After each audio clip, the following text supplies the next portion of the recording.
Magluluto ako ngayon ng sinigang na pampano. Ayan, kung kukulo na, nilagyan ko ng sibuyas, kamatis, at luya.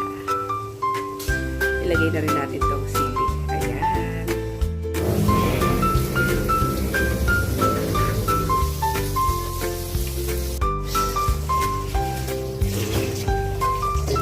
Sarap nito, sinigang na pampano. Fresh na fresh galing dagat. Ayan, gisadong gulay. Lalagyan pa natin to ng ng dahon ng kalabasa. Ayan, ginisang kalabasa na may dahon ng kalabasa. Ginisang gulay na laman ng kalabasa at saka dahon ng kalabasa. Ang sahog po nito ay karning baboy at saka hipon. Yum, yum, yum!